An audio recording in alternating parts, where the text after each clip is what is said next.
Day in my life at si Inday nga nakabanag incheck naabot sa China.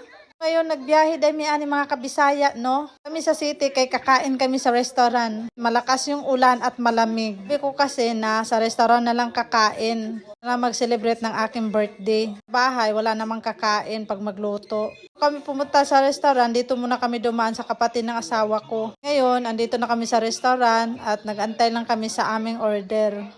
Nang in-order namin kasi wala namang ibang kakain kundi kami lang. At kakantahan na ako ng aking anak. Mama!